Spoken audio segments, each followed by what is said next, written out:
أيها الذين آمنوا صلوا عليه وسلموا تسليما اللهم صل على سيدنا ومولانا محمد طب القلوب ودوائها وعافية الأبدان وشفائها ونور الأبصار وضيائها وعلى آله وصحبه وبارك وسلم دائما أبدا يا رب بالمصطفى بلغ مقاصدنا واغفر لنا ما مضى يا واسع الكرم مولاي صل وسلم دائما أبدا على حبيبك خير الخلق كلهم. حمد و صلاۃ کے بعد سورۃ البقرہ کی آیت نمبر 183 کی تلاوت ہوئی ہے. اللہ تبارک و تعالیٰ نے ارشاد فرمایا یا ایہا الذین آمنوا کتب علیکم الصیام، اے ایمان والو تم پر روزے فرض کیے گئے، کما کتب علی الذین من قبلکم لعلکم تتقون، جیسا کہ تم سے پہلے لوگوں پر روزے فرض کیے گئے، لعلکم تتقون تاکہ تم پرہیزگار بن جاؤ. اس آیت مبارکہ میں ماہ رمضان میں جو روزے رکھے جاتے ہیں ان کی فرضیت کو بیان فرمایا گیا.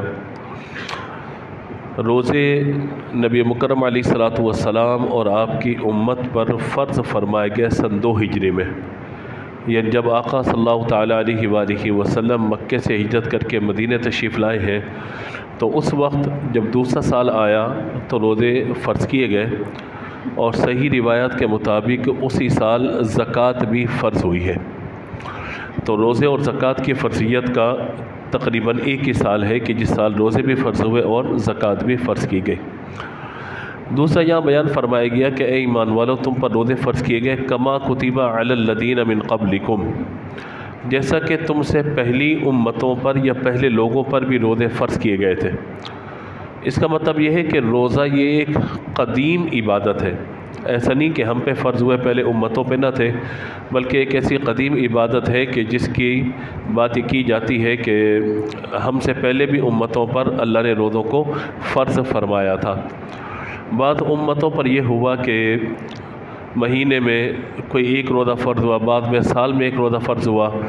بعض کے لیے یہ کہا گیا کہ مہینے میں 3 روزے، یعنی مہینے کی 13، 14، 15 کو جو ایام 20 کے روزے ہمارے یہاں کہلاتے ہیں ان روزوں کو فرض کیا گیا. اللہ تعالیٰ کو جو پسندیدہ روزے ہوئے وہ صوم داؤدی، یعنی حضرت داؤد علیہ السلام جو روزے رکھا کرتے تھے وہ اللہ کو بڑے پیارے ہیں. وہ یہ تھا کہ ایک دن روزہ ہوتا تھا، ایک دن روزہ نہیں ہوتا تھا، ایک دن کے گیپ سے، یعنی ایک دن روزہ رکھا اور اگلے دن گیپ کیا، فاقہ کیا، اس کے بعد اگلے دن جو ہے دوبارہ روزہ رکھ لیا. تو یوں اس طرح سے روزے کا سلسلہ صوم داؤدی کا یہ اللہ کو پسند ہے، اللہ کے محبوب کو بھی یہی طریقہ پسند رہا. باقی یہ بات کہ روزوں کی کیفیت کیا ہوتی تھی، تو ابتدائی اسلام میں جب روزہ فرض ہوا تھا تو اس وقت یہ تھا کہ افطار کا جو وقت ہے، جو افطار کا وقت ہے، اگر اس وقت کوئی سو گیا تو پھر حکم یہ تھا کہ اب وہ اٹھ کر سحری نہیں کر سکتا، یعنی افطار کر لیے تو اب اگلے روزے کی اسے نیت کرنی ہے.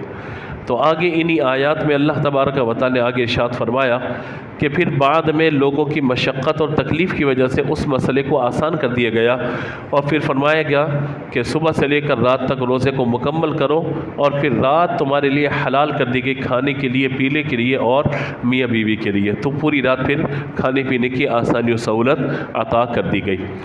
تو ابتداً روزے بڑے مشکل تھے، اور جب روزے فرض ہوئے تو اس وقت سخت گرمی کا موسم تھا، شدید ترین جس کو گرمی کہیے نا وہ موسم تھا.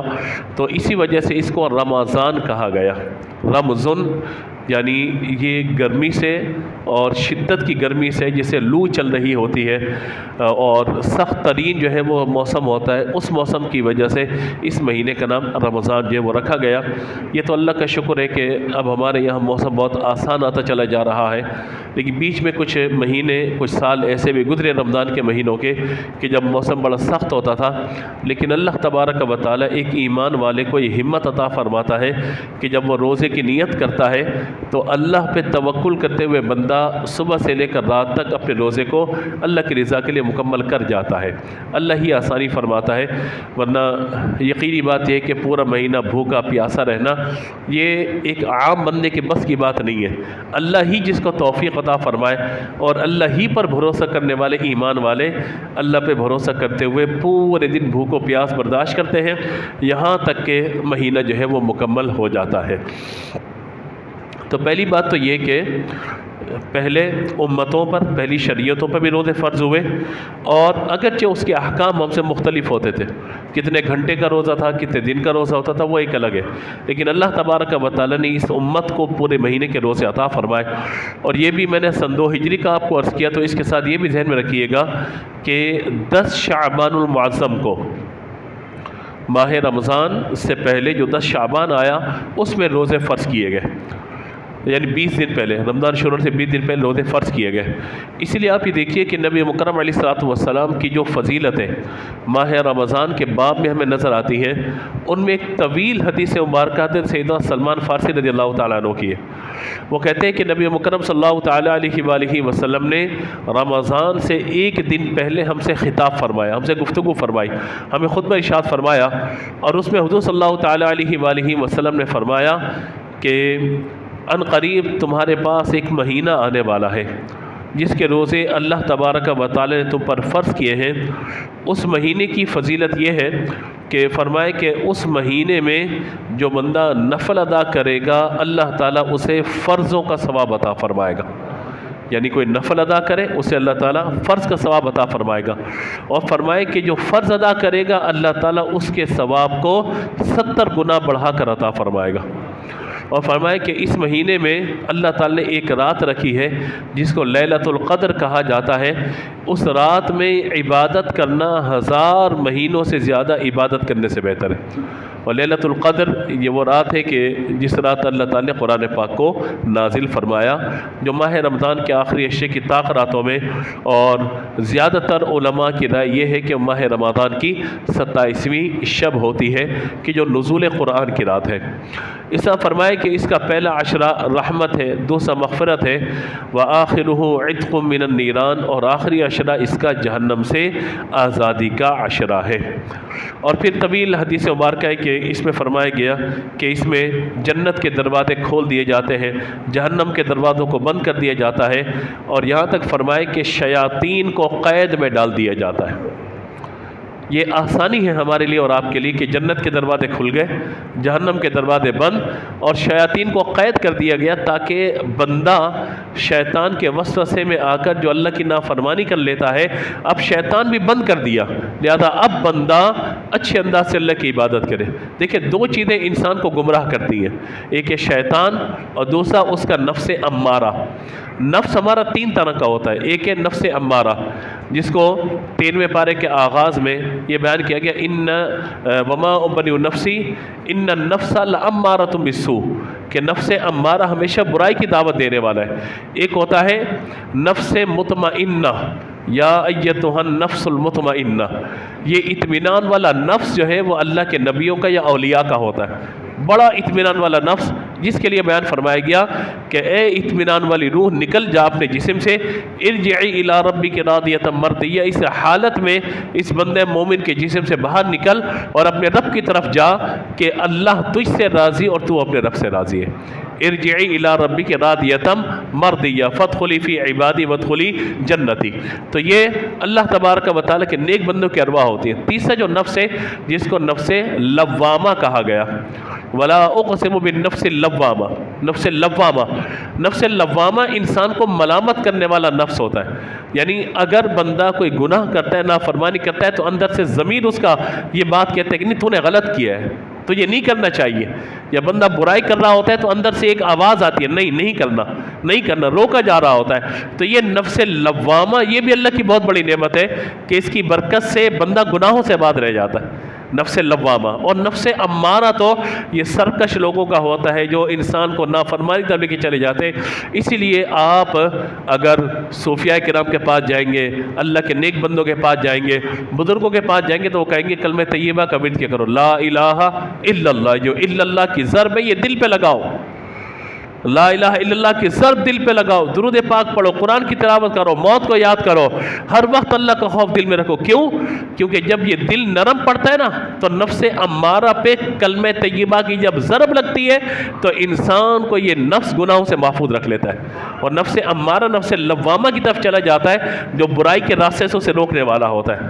ورنہ آج تو ہمارے یہاں برائی کو برائی نہیں سمجھا جا رہا ہوتا، برائی کو برائی کہنے والے ختم ہوتے چلے جا رہے ہیں۔ سود کا لین دین ہو، رشوت کا ہو، بے حیائی کا کام ہو، چوری ہو، ڈکیتی ہو، رہزنی ہو، غیبتیں ہو، بہتان تراشیاں، کسی کے بارے میں کچھ بھی کہہ دینا، غیبتیں کر دینا، نہ جانے کیا کیا۔ لیکن اگر نفس لوامہ ہوگا نا وہ بندے کو سوچنے پہ مجبور کرے گا، نہیں نہیں نہیں یہ بات نہیں کہنی، کیونکہ اس بات کے کہنے سے کہیں ایسا نہ ہو کہ اللہ ناراض ہو جائے۔ جتنی دیر غیبت کرو گے، جتنی دیر چغلی کرو گے، جتنی دیر برائیاں کرو گے تو بہتر یہ نہیں کہ تم کلمہ طیبہ کا ورد کر لو، بہترین کہ قرآن پاک کی تلاوت کر لو، بہترین کہ درود پاک پڑھ لو، بہترین کہ اپنی زبان کو چپ لگا لو تاکہ تمہارے نام اعمال میں اگر نیکیاں نہیں لکھی جا رہی تو گناہ بھی نہ لکھا جائے، ورنہ بندہ اپنی زبان سے نیک اعمال کرے۔ تو یہ نفس اور شیطان اور یہ نفس دونوں ہمارے پوشیدہ دشمن ہیں۔ ایک دشمن ہوتا ہے جو سامنے سے وار کر رہا ہوتا ہے، اس کے وار کو آپ روک سکتے ہیں، دشمن سامنے بول رہا اس کی زبان کو بند کر سکتے ہیں آپ، اس سے لڑ سکتے ہیں، لیکن یہ دونوں دشمن وہ ہیں جو پوشیدہ دشمن ہیں، نفس امارہ بھی اور بولیے شیطان بھی۔ تو اللہ تعالیٰ نے ماہ رمضان میں ایمان والوں کے لیے یہ اہتمام فرمایا کہ ایک دشمن کو جکڑ کر اس کو بالکل باندھ دیا، فرمایا بندے کی دشمن کو میں نے باندھ دیا، اب دوسرے دشمن کو تو نے خود کنٹرول کرنا ہے، اور کنٹرول کرنے کا طریقہ بھی اللہ نے بتا دیا۔ ایک دشمن شیطان کو اللہ نے باندھا اور باندھ کے اس کو جکڑ کر قید کر دیا گیا، اب شیطان وسوسہ نہیں ڈالے گا، لیکن جو بندے کا نفس امارہ ہے اب اس کا کیا کریں؟ اللہ تعالیٰ نے فرمایا کہ جو نفس امارہ ہے نا اس کو بھوک اور پیاس کے لیے کنٹرول کرنے کی کوشش کرو۔ امام غزالی رحمۃ اللہ تعالیٰ نے فرماتے ہیں نفس یہ بھی اللہ کی ایک مخلوق ہے، آپ کی دلچسپی کے لیے بات عرض کر رہا ہوں، یعنی بندے کی جو خواہشات ہیں اس کو نفس امارہ کہا جاتا ہے۔ یہ نفس یہ جسم کے اندر ایک کیفیت کی صورت میں موجود ہے، یہ کنٹرول کیسے ہوگا؟ سوائے بھوک اور پیاس کہ آپ اس کو کنٹرول نہیں کر سکتے۔ بھوک اور پیاس کے اسے کنٹرول بولیے، جتنا پیٹ بھرا ہوا ہوگا اتنی شہوت بندے کو ستائے گی، جتنا پیٹ بھرا ہوا ہوگا اتنا بندہ عیاش ہوتا چلا جائے گا، جتنا بندے کا پیٹ خالی ہوگا بھوک اور پیاس کی شدت ہوگی بندہ اسی قدر گناہوں سے اپنے آپ کو روک سکے گا۔ امام غزالی رحمۃ اللہ تعالی نے فرماتے ہیں کہ نفس کو جب پیدا کیا گیا تو یہ سرکش ہے نا، ہے تو نافرمان۔ اللہ تعالی نے اس سے پوچھا کہ تو کون ہے؟ کہا تو ہے، میں ہوں۔ اللہ نے فرشتوں سے فرمایا کہ اس کی پٹائی کرو، پھینٹی لگاؤ اس کی۔ اس کو مارا گیا، پٹائی کی گئی اس کی۔ جب لے کر آئے کہا پوچھا کون؟ کہا تو ہے، میں ہوں۔ اللہ تعالیٰ نے فرمایا اس کو آگ میں ڈالو، اسے آگ میں ڈالا گیا، واپسی نکالا گیا۔ جب لے کر آئے اللہ کی بارگاہ میں تو اللہ تعالیٰ نے فرمایا پوچھا کون ہے؟ کہا تو میں ہوں۔ اللہ نے فرمایا اس کو بھوکا رکھو، اس کو بھوکا رکھو، بھوک اور پیاس سے اس کو اذیت دو۔ بھوکا پیاسا رکھا گیا، تیسرے دن کہنے لگا تو میرا خالق، میں تیری مخلوق ہوں۔ بات سمجھ میں آ رہی ہے؟ تو نفس کو کنٹرول اگر کرنا ہے تو کس چیز سے ہوگا بولیے؟ آواز سے بولیے۔ آج تو روزہ نہیں ہے، نہ آپ کا ہے نہ میرا ہے، کم از کم آج تو آواز نکال لیں، آئندہ جمعے آپ کو زحمت نہ دیں گے، جو تقریر کرنی ہم خود کریں گے۔ تو کس چیز سے کنٹرول ہوگا بولیے؟ بھوک سے اور پیاس سے۔ اللہ نے دونوں طریقے ہمیں کنٹرول کرنے کے بتا دیے۔ فرمایا شیطان کو میں نے قید کر دیا تاکہ وسوسہ نہ ڈالے تمہیں، شیطان کو قید کر دیا تاکہ تم نافرمانی کی طرف نہ آؤ، اور دوسرا نفس کو کنٹرول کرنے کے لیے پورے سال میں 1 مہینہ تمہیں ایسا دے دیا جو تم دن کے عالم میں بھوکے پیاسے رہو۔ بھئی یہ بھی تو ہو سکتا ہے اللہ تعالیٰ فرماتا غروب آفتاب سے لے کر اور صبح صادق تک رات کے وقت روزہ رکھ لو، یہ بھی تو ہو سکتا تھا نا۔ لیکن رات میں ظاہر کہ ٹھنڈی ہوائیں ہیں، رات کے اندر آسانی ہے، رات میں بندہ آرام کرتا ہے، سوتا ہے، دن میں بندہ گھاتا پیتا رہتا، اور رات کو نیت کر کے مغرب کے بعد سو جائے اور صبح صادق تک سحر تک سوتا رہے۔ روزے کی مشقت پتہ چلے گی اسے، روزے کی تکلیف کا احساس ہوگا، بھوک اور پیاس کی شدت کا احساس ہوگا؟ نہیں ہوگا۔ اللہ تبارک و تعالیٰ نے نفس کو کنٹرول کرنے کے لیے رات میں روزے کو نہیں رکھا، بلکہ کہاں رکھا بولیے؟ دن میں رکھا، تاکہ بندہ اپنا روزگار بھی کمائے، بندہ جو ہے وہ اپنی معیشت کو بھی لے کے چلتا رہے، اور اس کے ساتھ ساتھ نمازیں بھی ادا کرے، بھوک اور پیاس بھی برداشت کرے، تاکہ نتیجہ کیا نکلے گا؟ فرمایا لعلکم تتقون، شیطان کو میں نے قید کر دیا، نفس امارہ کا تم کنٹرول کر لو، چاند رات کو نتیجہ یہ ملے گا لعلکم تتقون، اس نفس کشی کی برکت سے اللہ تعالیٰ تمہیں پرہیزگاری عطا فرما دے گا۔ اور یہی اصل ہے پرہیزگار بننا یہی اصل ہے میرے لیے اور آپ کے لیے، اور کیا ہے؟ باقی کھا پی کے تو بندہ پورا سال زندگی گزارتا رہتا ہے، شیطانیت اور نفس کے چکر میں آ کے بندہ نافرمانی کرتا رہتا ہے۔ کم از کم یہ 1 مہینہ تو بندہ ایسا کرے کہ جیسا اللہ چاہتا ہے بندہ ویسا بن جائے، جیسا بندہ چاہتا ہے، جیسا اللہ چاہتا ہے بندہ ویسا بن جائے، اور ایسا بن جائے کہ پھر 1 مہینے کی برکت سے اس کے اثرات اگلے 11 مہینے میرے اور آپ کی زندگی میں شامل رہے۔ یہ ایک پیغام جو ہے وہ قرآن پاک میں دیا گیا، اور فرمایا ایام معدودات، بہت سارے دن نہیں ہے، گنتی کے دن ہے، یا تو 29 کا مہینہ ہوگا یا پھر 30 کا ہوگا۔ ایام معدودات، یہ تمہارے لیے گنتی کے دن مقرر کیے گئے ہیں، لہذا ضروری ہے کہ ان دنوں میں اللہ تبارک و تعالیٰ کی عبادت کرو اور اللہ تبارک و تعالیٰ کو راضی کرنے کی کوشش کرو۔ اب ہم دیکھتے ہیں، ایک جائزہ لیتے ہیں کہ ماہ رمضان میں ہمیں کرنا کیا چاہیے۔ ظاہر ہے کہ ماہ رمضان وہ مہینہ ہے، شہر رمضان الذی انزل فیہ القرآن، جس میں قرآن پاک کا نزول ہوا۔ تو اولاً تو قرآن اور رمضان کا تعلق یہ ہے کہ رمضان اور قرآن دونوں ایک ساتھ ہیں، اس لیے آپ یہ دیکھیے کہ ہمارے یہاں مساجد میں، گھروں میں، دیگر مقامات پر قرآن پاک کی تلاوت اس مہینے میں بہت زیادہ بڑھ جاتی ہے۔ نبی مکرم صلی اللہ تعالیٰ علیہ وآلہ وسلم کیا کرتے تھے، یعنی حضور رمضان کیسے گزارا کرتے تھے، ذرا ایک جائزہ اس کا ہم لے لیتے ہیں۔ احادیث مبارکہ اور نبی کریم علیہ الصلوۃ والسلام کے معاملات کو جب ہم سامنے رکھتے ہیں تو حضور صلی اللہ تعالیٰ علیہ وآلہ وسلم ماہ شعبان کے آخری دنوں میں روزہ نہیں رکھا کرتے تھے، یعنی یہ نا 27، 28 یا 28، 29 شعبان، حضور اکثر شعبان میں روزے رکھتے تھے، لیکن رمضان سے 1-2 دن پہلے حضور روزے رکھنا چھوڑ دیا کرتے تھے۔ وجہ اس کی کیا ہے؟ کہیں ایسا نہ ہو کہ جو فرض عبادت ہے ماہ رمضان کی وہ متاثر ہو جائے، حالانکہ حضور کو کوئی فرق نہیں پڑتا، لیکن تعلیم امت کے لیے نبی مکرم علیہ الصلوۃ والسلام جو ہے وہ بعض اوقات 28، 29 کا سزا 28، 29 آخری 2-3 دن کی شعبان کے روزے نہیں رکھا کرتے تھے۔ دوسرا، رمضان سے قبل صحابہ کرام علیہم رضوان کو اس کی اہمیت کو بیان کیا کرتے تھے، جیسے میں نے حدیث سلمان فارسی میں آپ کو ابھی ذکر کیا۔ تیسری بات، نبی مکرم صلی اللہ تعالیٰ علیہ وآلہ وسلم ماہ رمضان میں جہاں دن میں حضور اور صحابہ کرام روزے رکھا کرتے تھے، نبی مکرم علیہ الصلوۃ والسلام ماہ رمضان کی رات میں قیام فرمایا کرتے تھے۔ بخاری شریف میں یہ حدیث مبارکہ موجود ہے کہ نبی مکرم علیہ الصلوۃ والسلام نے ماہ رمضان کی رات میں قیام فرمایا، جس کو ہمارے یہاں نماز تراویح کہا جاتا ہے۔ حضور نے ایک دن جماعت سے ادا فرمائی، اور پھر نبی مکرم علیہ الصلوۃ والسلام نے انفرادی طور پہ بھی ادا فرمائی۔ اور حضور صلی اللہ تعالیٰ علیہ وآلہ وسلم سے جب پوچھا گیا، صحابہ کثیر جمع ہو گئے نماز پڑھنے کے لیے، حضور اپنے حجرے سے باہر تشریف نہ لائے۔ حضور سے پوچھا گیا، یا رسول اللہ آپ کیوں تشریف نہ لائے؟ فرمایا کہ میں نے گمان کیا کہ اگر میں نے جماعت سے تمہیں نماز پڑھانا شروع کر دی، یعنی نماز تراویح، تو کہیں ایسا نہ ہو کہ اللہ تعالیٰ تم پر رات کے قیام کو فرض فرما دے۔ تو امت کی مشقت سے، امت کو مشقت سے بچانے کے لیے نبی مکرم علیہ الصلوۃ والسلام نے اس طرح کا اہتمام نہیں فرمایا، ورنہ فرض قرار کر دی جاتی۔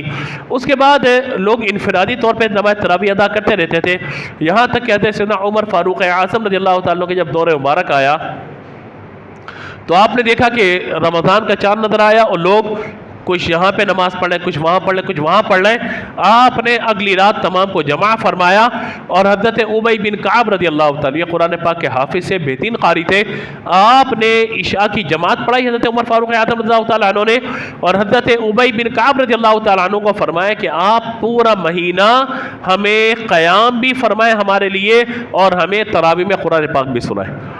تو تراویح کی باقاعدہ با جماعت نماز کا جو آغاز ہوا وہ حضرت عمر فاروق اعظم رضی اللہ تعالیٰ عنہ نے شروع فرمایا۔ اب اس میں 2 سنتیں، ایک سنت یہ ہے کہ روزانہ 20 رکعت نماز تراویح ادا کی جائے، اور دوسری سنت یہ ہے کہ مکمل تراویح میں قرآن پاک کو سماعت کیا جائے، پورے قرآن کو سنا جائے۔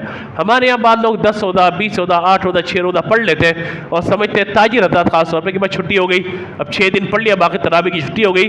تو تراویح کی چھٹی آخری چاند رات تک بھی نہیں ہے، اگر کہیں 27 کو بھی ختم ہو رہا ہے تو 28، 29 اگلے 2 دن یا 3 دن تراویح مزید ادا کرنی ہے۔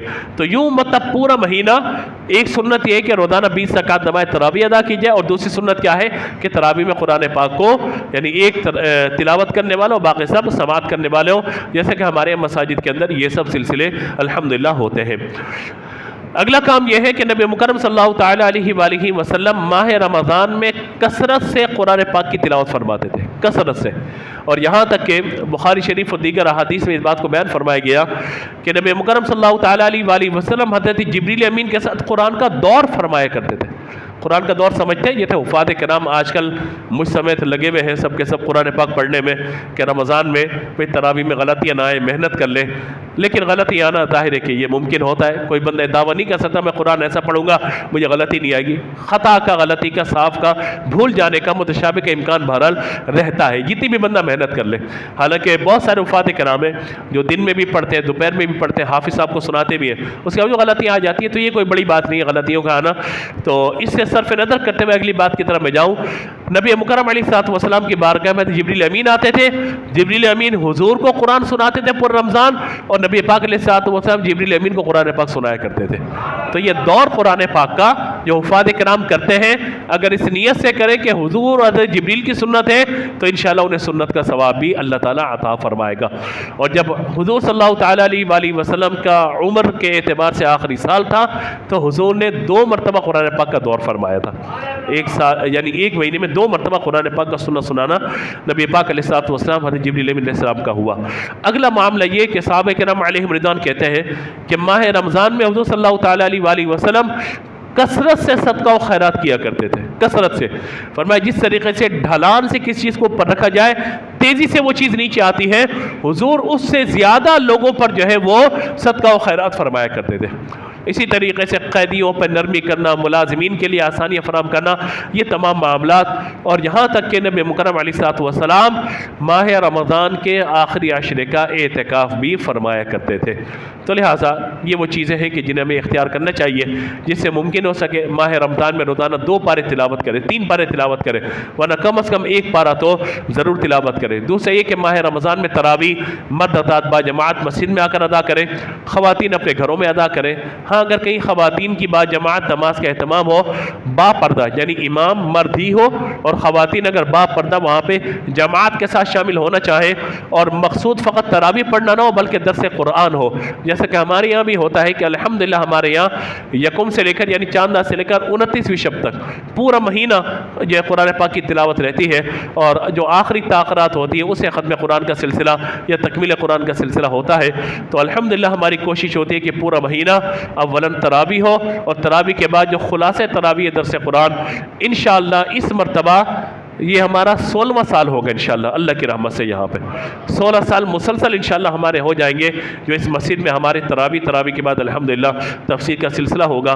تو میں آپ تمام کو دعوت دیتا ہوں آپ خود بھی تشریف لائیں، خواتین اپنے محارم کے ساتھ باپردہ تشریف لائیں، بچوں کو لے کے نہ آئیں، خواتین تشریف لائیں یہاں پہ آ کے باقاعدہ تراویح ادا کریں. تراویح کے بعد جو اصل مقصود ہے قرآن پاک کے نزول کا وہ کیا ہے؟ کتاب ہدایت، نصیحت حاصل کرنا، قرآن پاک کا ترجمہ سنیں، تفسیر بھی سماعت فرمائیں. اور آپ سب علم ہے کہ ہم قصے کہانیاں ادھر ادھر کی باتیں نہیں کرتے. کوشش ہوتی ہے کہ جو قرآن پاک میں مضامین بیان ہوئے ان مضامین کو آپ کے سامنے رکھیں اور ان سے عقائد اور اعمال کی اصلاح کرنے کی ہم اور آپ کوشش کریں اور اپنی زندگی کو قرآن پاک کے مطابق گزارنے کی کوشش کریں. تو کوشش ہمیں یہی کرنی ہے کہ چاند نظر آنے سے پہلے ہی اپنے سارے معاملات سے فارغ ہو لیں اور اپنے آپ کو روزوں کے لیے عبادت کے لیے تیار کریں. دیکھیے ایک مثال میں دیتا ہوں کہ ہر بندہ ترقی چاہتا ہے. اگر کوئی کاروبار کر رہا ہے اور اس کی مالی منفعت یا مالی فائدہ مہینے کا 1 لاکھ روپے ہے، وہ کہتا ہے کہ بھائی میں مہینے کے 2 لاکھ روپے کمانا شروع کر دوں. اگر کسی کے پاس دنیاوی طور پہ کچھ نعمت ہے وہ چاہتے ہیں ان میں اضافہ ہو جائے. روحانی طور پر ایک مسلمان کو چاہیے کہ جب ثواب کے ایسے مواقع میسر آ جائے نا، جیسے ماہ رمضان آ گیا اور اس میں لیلۃ القدر ہے وغیرہ وغیرہ، تو اب ہمیں اپنی روحانی ترقی کی بھی کوشش کرنی چاہیے. دنیاوی ترقی اپنے مقام پر، روحانی ترقی کی بھی کوشش کرنی چاہیے، انشاءاللہ اس کی برکتیں ملیں گی.